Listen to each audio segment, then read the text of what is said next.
पैसे कमाना मुश्किल है, लेकिन उसे बचाना शायद उससे भी ज्यादा मुश्किल। आप सोचते हैं कि आपका पैसा आपके बैंक अकाउंट में सुरक्षित रखा है। वहां एक नंबर है जो आपकी मेहनत को दर्शाता है।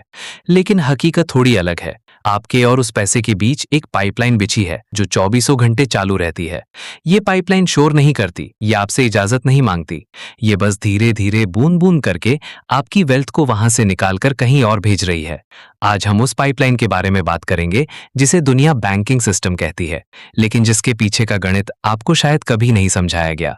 हम में से ज्यादातर लोग एक ही कहानी सुनकर बड़े हुए हैं, मेहनत करो, पैसे बचाओ और उसे बैंक में रखो। हमें बताया जाता है कि बैंक एक तिजोरी है, लेकिन असल में बैंक एक तिजोरी नहीं बल्कि एक छलनी है। जैसे ही आप अपना पैसा वहां जमा करते हैं, वो आपका नहीं रहता। कानूनी तौर पर आपने बैंक को एक अनसिक्योर्ड लोन दिया है, और बैंक उस पैसे का क्या करता है, यहीं से खेल शुरू होता है। मान लीजिए आपने बैंक में 1 लाख रुपए जमा किए। बैंक आपको शायद 3 या 4% का ब्याज देगा, लेकिन उसी पल बैंक उस पैसे का इस्तेमाल करके बाजार में 10 गुना ज्यादा पैसा बना देता है। इसे कहते हैं फ्रैक्शनल रिजर्व बैंकिंग। ये कोई षड्यंत्र नहीं है, ये सिस्टम का फीचर है। आपके 1 लाख रुपए अब 10 लाख रुपए के लोन में बदल चुके हैं, जो दूसरों को बांटे जा रहे हैं। अब आप कहेंगे इसमें बुरा क्या है, सबको लोन मिल रहा है, इकोनॉमी चल रही है। दिक्कत तब शुरू होती है जब आप इन्फ्लेशन यानी महंगाई और इस सिस्टम के बीच के कनेक्शन को देखते हैं। जब बैंक बाजार में इतना नया पैसा उतारते हैं तो आपके पास मौजूद पैसे की वैल्यू कम होने लगती है। ये एक ऐसा टैक्स है जिसके लिए संसद में कोई वोटिंग नहीं होती। इसे साइलेंट टैक्स कहते हैं।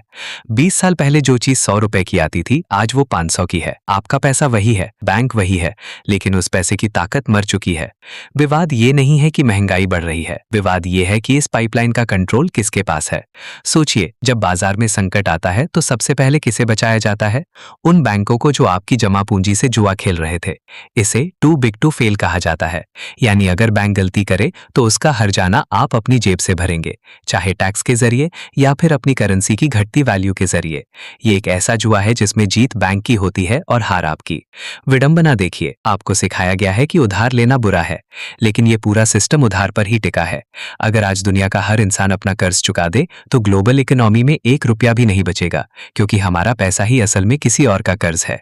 अब इस तस्वीर को थोड़ा और बड़ा करते हैं। हम एक ऐसे दौर में हैं जहां डिजिटल करेंसी और सेंट्रलाइज्ड कंट्रोल बढ़ रहा है। अब पाइपलाइन सिर्फ पैसे नहीं निकाल रही बल्कि डेटा भी निकाल रही है। आप क्या खरीदते हैं, कहां खर्च करते हैं और कितना बचाते हैं, हर चीज पर नजर है। ये कंट्रोल का वो लेवल है जो इतिहास में पहले कभी नहीं था।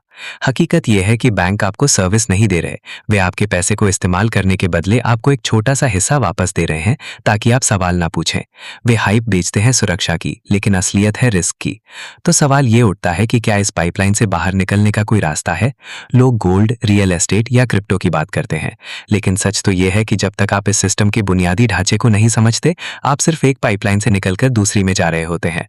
हम उस दौर में जी रहे हैं जहां वेल्थ का मतलब अब सिर्फ पैसा होना नहीं है, बल्कि उस पैसे पर आपका असल में कितना कंट्रोल है, ये मायने रखता है। अगली बार जब आप अपना बैंक बैलेंस चेक करें तो उन नंबर्स को गौर से देखिएगा। क्या वे वाकई बढ़ रहे हैं या फिर वे सिर्फ एक बड़े सिस्टम का हिस्सा है जो आपसे आपकी मेहनत की कीमत धीरे धीरे वसूल रहा है? शायद सबसे बड़ी सुरक्षा ये नहीं है कि आपके पास कितना पैसा है, बल्कि ये जानना है कि उस पैसे को आपसे दूर ले जाने वाली पाइपलाइन आखिर कितनी गहरी है। सोचने वाली बात यह है, अगर कल सब लोग अपना पैसा बैंक से निकालने पहुंच जाएं तो क्या वहां आपके लिए कुछ बचेगा?